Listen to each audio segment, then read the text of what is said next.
ভিখারি বুড়ির পুঁটলিতে পা লেগে যাওয়ার ফলে যে ভয়ঙ্কর কালো জাদুর প্রভাব জীবনে পড়েছিল, সেই ঘটনাই আজ আমি আপনাদের শোনাব। আশা করি আপনাদের ঘটনাটা ভালো লাগবে এবং ওই ঘটনাটা সম্পূর্ণ সত্য ঘটনা। আশা করি ভালো লাগবে শুনলে। ভৌতিক না অলৌকিক চ্যানেলের প্রতিটা শ্রোতা বন্ধুদের নমস্কার।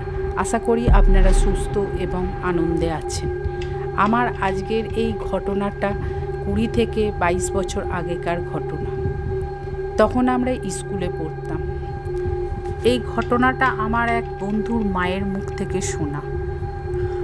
আমার বন্ধুর বড় পিসি থাকে কলকাতায় বেহালায় তার নিজস্ব বাড়ি। বন্ধুর পিসির শ্বশুর বাড়িতে বন্ধুর 2 দাদা, মানে পিসির 2 ছেলে, বড় ছেলে আর ছোট ছেলে, এবং পিসেমশাই আর বড় ছেলের একটি 4 বছরের ছেলে, তার মানে হচ্ছে বন্ধুর পিসির একটি নাতি। এই কজনই থাকে। তো বৌদি চাকরি করতো পৌরসভার ইঞ্জিনিয়ার, আর বড় দাদা চাকরি করতো প্রফেসর, সে কলেজের প্রফেসর ছিল, আর ছোট দাদা তখন ডাক্তারি পড়তো। এইরকমই একদিন বৌদি প্রত্যেক দিনের মতোই বাড়ির সংসারে কাজকর্ম সব সেরে টেরে নিয়ে, একটি কাজের লোক ছিল, সে বৌদিকে সাহায্য করত। কিন্তু রান্না টান্না বা ঘর মানে সংসার গুছিয়ে গেছে এলাকার রান্না টান্না এবং ছেলেকে খাওয়ানো, সেই সব কাজগুলো বৌদিরই ছিল।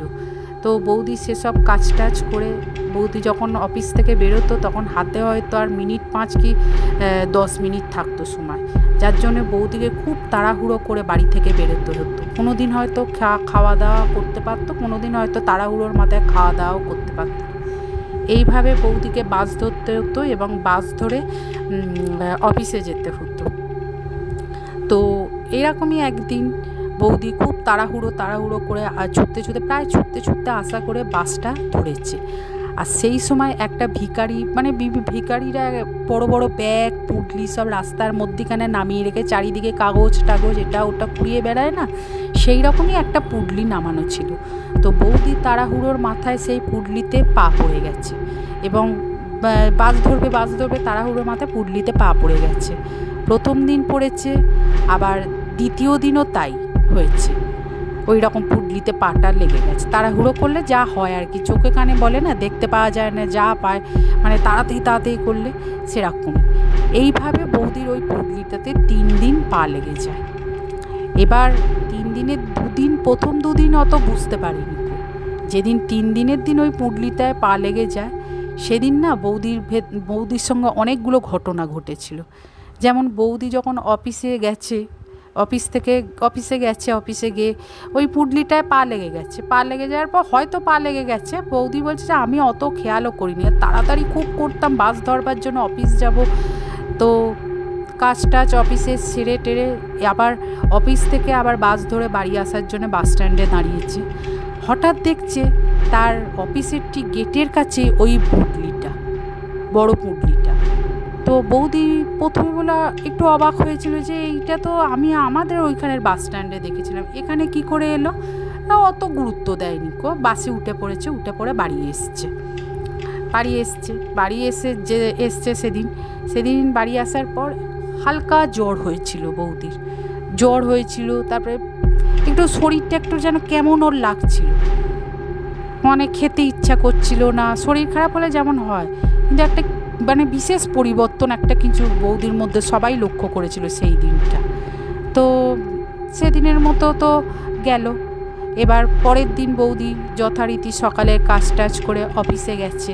অফিসে গিয়ে অফিস করেছে, আবার বাড়ি চলে আসছে। সেই সময় আবার দেখছে ওই পুঁটলিটা দিয়ে এরকম। তখন বৌদির অজান্তেই একটা না ওই পুঁটলিটা দেখলে আতঙ্ক এসে গেছিলো যে পুঁটলিটা এরকম আমার সঙ্গে ঘুরে কেন। আর বৌদির বাড়িটা ছিল এমন জায়গায়, ছাদ থেকে বাস স্ট্যান্ডটা দেখা যেত, বাস আসছে বা বাস রাস্তাটা দেখা যেত। কিন্তু যখন বাস রাস্তায় যেত বাড়ি থেকে, তখন একটু ঘুরে মিনিট 10 হেঁটে বেরিয়ে এসে তারপরে বাস স্ট্যান্ডটা ছিল, মানে একটু গলির মধ্যে বৌদিদের বাড়িটা ছিল, কিন্তু ছাদটা ছিল একদম রাস্তার ধারে, আর বেরোনোর মুখটা ছিল একটু গলির মধ্যে। তো একদিন বৌদি এরকম বাড়ি আসছে, অফিস করে বাড়ি আসছে। বাড়ি আসার পথে দেখছে গলির মুখে সেই পুঁটলিটা। বৌদি তো মানে প্রচণ্ড ভয় পেয়ে চেঁচিয়ে উঠেছে পুঁটলিটাকে দেখে, যে পুঁটলিটা এখানে কী করে হলো। আমি যেখানেই যাচ্ছি দেখছি পুঁটলিটাকে দেখতে পাচ্ছি, কিন্তু অত মানে ভয় পেয়ে গেছে। সেদিন কী কারণে ভয় পেয়েছে বৌদি নিজেও জানে না। এবার পেছনেই ছিল তার দেওর তখন বলছে কী হলো কী হলো, এবং আশেপাশে সবাই বেরিয়ে পড়েছে। এত জোরে চেঁচিয়ে উঠেছে ওইটাকে দেখে ভয় পেয়ে। আশেপাশে সবাই বেরিয়ে এসছে, কী ব্যাপার আপনি চেঁচিয়ে উঠলেন কেন, কী হয়েছে। তখন বৌদি আর কিছু বলতে পারছে না। তখন ওর দেওরকে বলছে আমার শরীরটা কেমন করছে, আমি বাড়ি যেতে চাই, তুমি বাড়ি চলো, আমি বাড়ি যেতে চাই। দিয়ে ওর দেওর বৌদিকে যাই হোক নিয়ে এসছে বাড়িতে নিয়ে আসার পর বৌদির আবার সেই জ্বর খিঁচুনি, একটা কেমন একটা যেন হয়ে যাচ্ছে বৌদির, মানে উগ্র মেজাজ হয়ে যাচ্ছে। ছেলেকে ধরে মারছে, যে ছেলে ছিল তার মানে চোখের মণি ধরতে গেলে, তাকে ধরে মারছে। শাশুড়ি খেতে ডাকছে, খেতে চাইছে না, উগ্র মেজাজ, বরের ওপর মেজাজ দেখাচ্ছে, ছেলেকে মারছে, ঘরেতে এসে শুয়ে আছে, চুপ করে আলো অফ করে বসে আছে, এরকম একটা ঘটনা ঘটছে। তখন ওরা ভাবছে যে এরকম কেন হঠাৎ করে উঠলো বা চেঁচিয়ে কেন উঠলো, এরা তো কিছুই বুঝতে পারছে না যে কি ব্যাপার কি হচ্ছে। আর বৌদি নিজেও বুঝতে পারছে না হঠাৎ করে কেন তার এরকম পরিবর্তন হলো। অন্য দিন বৌদি অফিস থেকে বেরিয়ে ছেলেকে খাইয়ে, অফিস থেকে বাড়িতে এসে ছেলেকে খাইয়ে দাইয়ে ছেলেকে পড়াশোনা করাতে বসাতো, ছেলের সঙ্গে একটু সময় কাটাতো। কিন্তু এমন বৌদি ছেলেকে আর সহ্য করতে পারছিল না, ছেলেকে না, স্বামীকে না, কারোর সাথে কথা বলতো না। এমনকি অফিস যাওয়া আস্তে আস্তে ছেড়ে দিল। শুধু একটা বারান্দা ছিল, সেই বারান্দাটা আমি বললাম না বৌদির বাড়ি থেকে বাস রাস্তাটা দেখা যেত, আর ওইখানে একটা ছোট্ট বারান্দা ছিল, শুধু ওই বারান্দাটায় বসে থাকতো। আর কিচ্ছু কারোর সাথে কোনো কথা বলতো না, কারোর সাথে কিছু খেতে চাইতো না, এমনকি ছেলেকেও খুব একটা পছন্দ করতো না।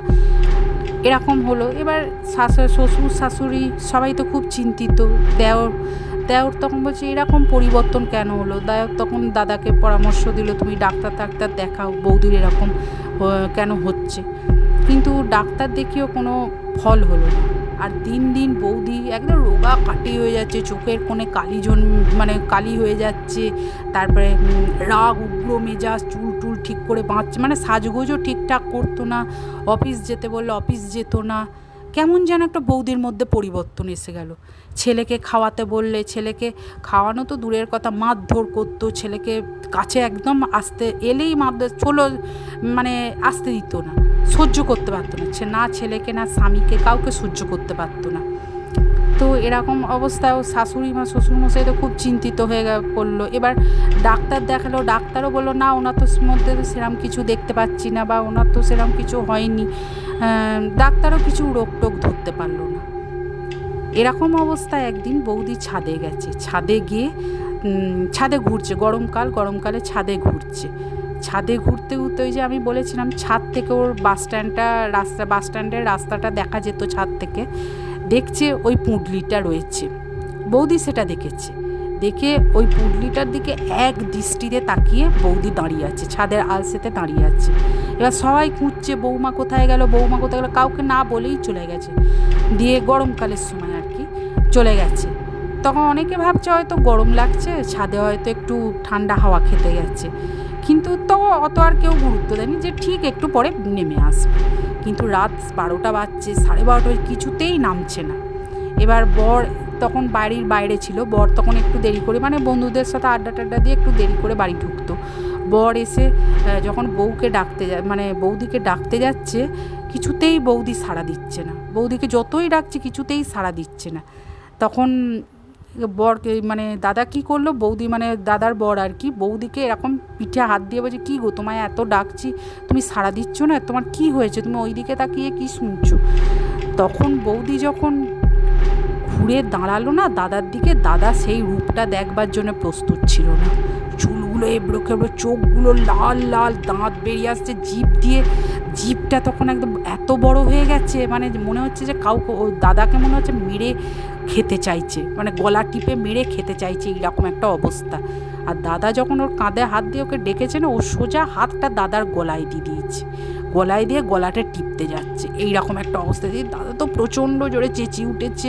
তখন নিচে থেকে দেওর, শ্বশুর, শাশুড়ি সবাই ওপরে উঠলো, কী হয়েছে। তখন বলছে না এরকম, তখন বৌমার এরম অবস্থা দেখে ওরাও তখন ভয় পেয়ে গেছে যে এই মানুষ, ভালো মানুষ ওপরে এলো, এইরকম অবস্থা কেন হয়ে গেল, চোখগুলো লাল একদম বেরিয়ে আসছে, জিভটা লক করছে। সে মানে বিভৎস দৃশ্য, সে দৃশ্য মানে ওরা যে দেখবে এরকম ভাবতেই পারে।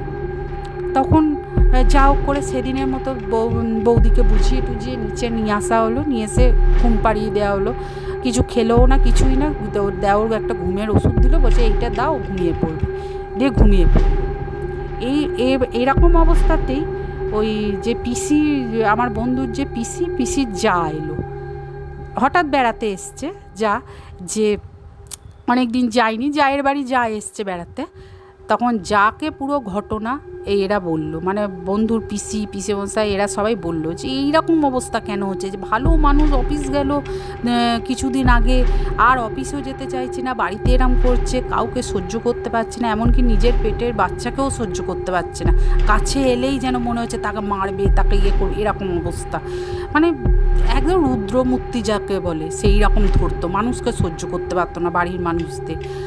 আর যখনই কাঁচা মাছ কাঁচা মাংস কিছু আনতো না, তখন দেখা যেত ওইটা খাবার জন্যে বৌদি মানে কাছাকাছি ঘুরঘুর করতো, যে সুযোগ পেলেই যদি একটা সুযোগ পাই ও একটা মাছ তুলে নেবো, একটু মাংস, মানে কাঁচা জিনিস, রান্না জিনিস খেতে চাইতো না। এরকম একটা বীভৎস ঘটনা দেখে তো ওরা তো ভীষণ চিন্তিত হয়ে পড়লো। এবার ওই মাসির যে, এই পিসির যে যা, সে বেড়াতে এসে তাকে সব কিছু বললো। সে তখন তার চেনা জানা একটা ঠাকুর মন্দির আছে, সেই ঠাকুর মন্দিরে বললো যে ঠিক আছে, আমার চেনা জানা একজন ঠাকুর মশাই আছে ঠাকুর মন্দিরে, আমি তাকে গিয়ে সব বলবো। তো সে বলল, তারপর আমার ওই বন্ধুর পিসিকে নিয়ে তার যা গেল ওই ঠাকুর মন্দিরে, ওই পুরোহিতের কাছে। তো পুরোহিত সব কিছু শুনলো, শোনার পর বললো, দেখুন আমি যদি একবার মানুষটাকে দেখতে পারতাম তো খুব ভালো হতো, আমি তাহলে সব বলে দিতে পারতাম। তো তখন বৌদির এমনই অবস্থা, বৌদিকে নিয়ে আসা যাবে না, আর বিশেষ করে ঠাকুর দেবতার কাছে যেত না। যদি দেখতো শাঁখ বাজছে, যদি দেখতো ঠাকুরকে ধূপ ধুনো দিচ্ছে, নিজের ঘরের দরজাটা আগে বন্ধ করে দিত, যাতে ওর ঘরেতে ধূপ ধুনো না দিতে পারে বা ইয়ে করতে পারে, সেই জন্য ও আগে বন্ধ করে দিত, ঠাকুরের কাছাকাছি যেত না। এরম একটা পরিস্থিতি হলো। তখন ওই পুরোহিত মশাইকে বললো যে দেখুন ওনাকে তো আনা যাবে না, তো আপনি যদি একবার আমাদের বাড়িতে যান খুব ভালো হয়। সেরকম একটা দিন ঠিক হলো, পুরোহিত মশাইকে ওই মাসিরই যা বললো আমি নিয়ে যাব একদিন, বলে মাসির যা একদিন নিয়ে এলো। আর যখন ওই পুরোহিত মশাই বাড়িতে ঢুকছে না, তখন এই বৌদি বুঝতে পারছে, বৌদি তখন মানে দমাদমি বাড়িতে দরজা ভেঙে ফেলছে, কাউকে দেখতে পাচ্ছে না, কাছে আসতে দিচ্ছে না তারপরে মানে মেরে ফেলবে মানুষকে, সহ্য করতে পারছে না। ওই পুরোহিতটাকে দেখে ও বুঝতে পেরেছে পুরোহিতটা আসছে। তখন বলছে যে ও কেন এসছে, ওকে কেন নিয়ে এসছে, কিন্তু বৌদি জানতো না যে এরকম পুরোহিতটার আসার কথা আছে, বা ও এরকম ওর কারণেই যে পুরোহিতটা আসছে সেটাও বৌদি জানতো না। কিন্তু যখন ঢুকছে বাড়িতে, নিজের থেকে বলে ও কেন এসছে, ওকে কে ডেকে নিয়ে এসছে, ও কেন ওকে এখানে ঢুকতে দেবো না, ওকে বাড়ি থেকে তাড়িয়ে দিন, ওকে বাড়ি থেকে তাড়িয়ে দিন। এরা দমাদমি করছে ঘরের মধ্যে। তখন বৌদিকে একটা ঘরের মধ্যে ওর বর আটকে রেখে দিল, যাতে ওই পুরোহিত মশাই বাড়িতে আসতে পারে। তো পুরোহিত মশাই আসার পর পুরোহিত মশাই তখন বলছে যে আপনার বৌমার ওপর তো এ ভয়ঙ্কর কালো জাদুর প্রভাব পড়েছে। সবাই বলছে কীভাবে, কী করে? তো বলছে যে সেটা আমি এখন বলবো না, আমি ঠাকুর মন্দিরে যাই, আমি গিয়ে আমি গণনা করে বলে দিতে পারবো, এখন এই মুহূর্তে বলবো না। তবে আপনাদের এই বাড়ি কিন্তু বিরাট বিপদ হতে পারে, মানে এখনও বিপদ হয়ে হচ্ছে, আর বিপদ হতেও পারে। এদিকে বৌদির যখন ওই রকম অবস্থা হয়েছে, তখন কিছু না কিছু নয় ওর স্বামী, না নলে শ্বশুরমশাইয়ের, না নলে দেওরের, কিছু না কিছু ছোটোখাটো একটা করে বিপদ হচ্ছে, খুব বড় না হলেও ছোটোখাটো বিপদ কিন্তু হয়েই যেত। যার জন্য পুরোহিত মশাই বলেছিলেন যে এখনও বিপদ আপনাদের ছোটোখাটো হচ্ছে, আর বড়ে তো সাংঘাতিক একটা বিপদ হবে। তো তখন সবাই ভাবতে লাগলো যে তাহলে কি করা যায় ব্যবস্থা, এরকম যদিও যখন বলছেন সাংঘাতিক ব্যাপার, তখন ওই পুরোহিত মশাই ওরা কি ছক কষে না কি কীভাবে জানি না ছক কষে না গুনে গেনে কী করে জানে না, উনি তখন বললেন যেটা, যে আপনার বাড়িতে আমাকে একটা যজ্ঞ করতে হবে। তখন যজ্ঞ করেছে। এবার যজ্ঞের সব কিছু শ্বশুরমশাই শাশুড়ি মা আয়োজন করলো, তারপরে ওই পিসির যাও এলো, সবাই মিলে একটা বিরাট যজ্ঞের আয়োজন করলো। সেদিন তো বৌদিকে মানে রাখা যাচ্ছে না, এমন অবস্থা, মানে মাথা ঢুকছে, রক্ত বের করে ফেলছে, সবাইকে পারলে মেরে দেবে, এমনকি ছেলেটাকেও কাছে পেলে পরে মনে হয় মেরে দেবে, সহ্য করতে পারছে না। তখন ওর পুরোহিত মশাই বলল যে ওনাকে নিয়ে এসে এখানে বসান, যজ্ঞের কাছে বসান। কিছুতেই ওনাকে নিয়ে এসে বসানো যাচ্ছে না, মানে বৌদিকে বসানো যাচ্ছে না। তারপর অনেক চেষ্টা করার পরও যখন বসানো গেল না, তখন পুরোহিত মশাই বললো আমি নিজেই যাচ্ছি বলে একটা জল ওর গায়ে ছিটিয়ে দিল। সেই জলটা ছেটাতে ও একটু ঠান্ডা হলো, মানে যে দমাদমি করছিল ঘরের মধ্যে সেই জিনিসটা একটু কমলো। তারপরে এসে কাছাকাছি না এলো, কিছুটা দূরে এসে বসলো। মানে ওই পুরোহিত মশাইয়ের ওই জল ছেটানোর ফলেই হোক, যে কোনোভাবেই হোক, দূরে এসে বসলো, কিন্তু কাছে, পুজোর কাছে কিছুতেই আসতে চাইছিল না। তখন পুরোহিত মশাই তো বিরাট যজ্ঞ করলো, হোম যজ্ঞ করলো, এবং ওনাদের বললো আপনারা মা দুর্গার নাম করুন, এই 108 শতনামটা রয়েছে, এই শতনামটা যতবার পারবেন আপনারা পড়ুন এক মা দুর্গার, আর আমি এখানে জপটা করছি। বিরাট জপ হলো, জোরে জোরে মন্ত্র পড়তে লাগলো। আর ওরা সব ওদেরই মধ্যে নয় শাশুড়ি মা না শ্বশুরমশাই, যে কেউ একটা ওই 108 জপটা করতে লাগলো মা দুর্গার। এরপর যখন হোমযজ্ঞ শেষ হয়ে গেল, তখন একটা পুজোর জল ওই বৌদিকে দেয়া হলো। যখন বৌদির গায়ে ছেটানো হচ্ছে না, বৌদি তখন নিস্তেজ হয়ে পড়ছে, চোখগুলো একবারে সেই মানে এত দুর্বল, এত অসুস্থ, নিস্তেজ হয়ে পড়ছে, মানে নড়ার ক্ষমতা নেই। এই রকম অবস্থায় বৌদির গায়ে সেই জলটা অনবরত ছেটানো হলো। এই জল ছেটানোর পরে বৌদি কিছুটা স্বস্তি পেল এবং ও অজ্ঞানের মতো হয়ে গিয়ে ঘুমিয়ে পড়লো। তারপর পুরোহিত মশাই তো বৌদিকে ছাড়া টাড়া, মানে ওদের যা কিছু করার মন্ত্রপুত জল ফুল সব কিছু দেওয়ার পর বলল এবার ওনাকে নিয়ে আপনি ঘরে চলে যান, এবং ওনার বিপদ মুক্ত হয়ে গেছে। এরপর ওরা সবাই জানতে চাইলো যে এটা কী ব্যাপার হয়েছিল, কী হয়েছিল, কীভাবেই বা এই জিনিস বৌমার মধ্যে এলো। তখন বলল শুনুন, উনি যখন বাস রাস্তায় যেতেন খুব তাড়াহুড়ো করেই যেতেন, এবং বাস ধরবার জন্য প্রত্যেক মানুষেরই একটা বাস ট্রেন ধরবার জন্য তাড়াহুড়ো থাকে। তখন কি পায়ের কাছে আছে, কি ধাক্কা লাগছে, কি ইয়ে হচ্ছে, এই বোধটা কারো অনেকেরই থাকে না। তো উনি যখন বাস রাস্তায় বাস ধরবো বলে যেতেন, একটা ভিখারি একটা বড় পুঁটলি ওইখানে রেখেছিল, মানে তারও দোষ নেই, সে চারিদিকে এটা ওটা সেটা কুড়িয়ে বেড়াতো আর পুঁটলিটাতে জড়ো করে করে রাখতো। তো সেই রকমই উনি ওই পুঁটলিতে পা লেগে গেছিল, আর এই পা ওনার 3 বার যে লেগেছে তার মধ্যে 2 বার সেরম কিছু হয়নি, সেরম কোনো তিথি বা কোনো নক্ষত্রে বা অমাবস্যা পূর্ণিমাতে নয়, কিন্তু শেষের বার যেদিন লেগেছে সেদিন ছিল একটা মহাতিথি। ওই তিথিটাতে ওর যখন পাটা লাগে তখনই ওর ওপর ওই কালো জাদুটা হয়। আর ওই পুঁটলির মধ্যে যে জিনিসটা ছিল সেটা ওই ভিখারিরাই, মানে বিভিন্ন জায়গায় বিভিন্ন রকম জিনিস কুড়িয়ে বেড়ায় ওরাও হয়তো জানে না যে ওটা কি জিনিস ছিল।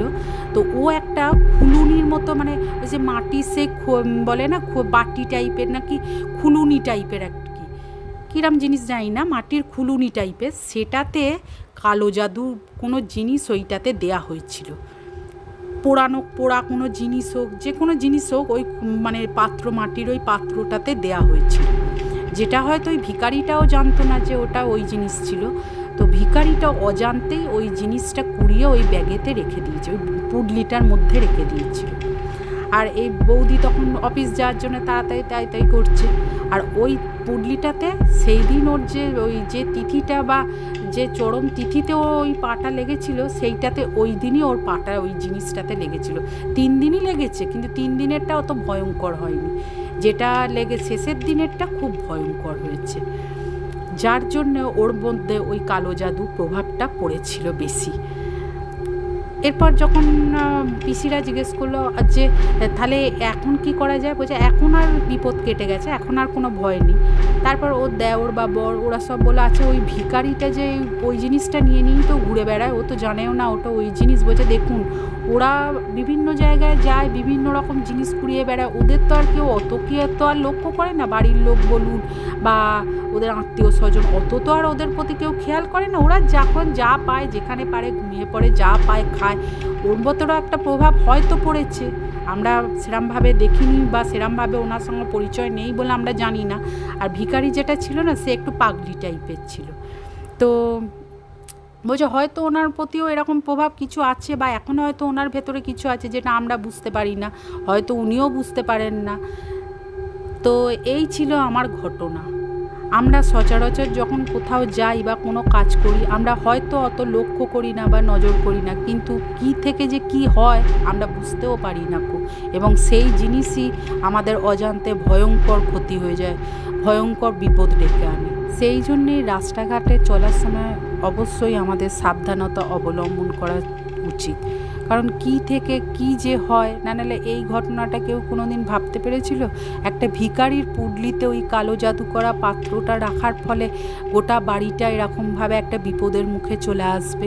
এবং সবথেকে বেশি প্রভাব পড়েছিল বৌদির। আর বৌদির ওই যে মানে কালো জাদুর জিনিসটা হয়েছিল, সেই কালো জাদুর প্রভাবটা থেকে বেরিয়ে আসতে অন্ততপক্ষে 1.5 বছর লেগেছিল। যদিও পুরোহিত মশাই একটা হোমযজ্ঞ করেছিল, কিন্তু মানসিক দিক থেকে এবং শারীরিক দিক থেকে সেরে উঠতে বৌদির প্রায় 1.5 বছর লেগেছিল। তো এই ছিল আমার একটি সত্য ঘটনা। আশা করি আপনাদের ভালো লাগবে, এবং যদি ভালো লেগে থাকে তাহলে আমার এই ঘটনাটি লাইক, শেয়ার এবং সাবস্ক্রাইব করবেন এবং কমেন্টস করে জানাবেন কেমন লাগবে।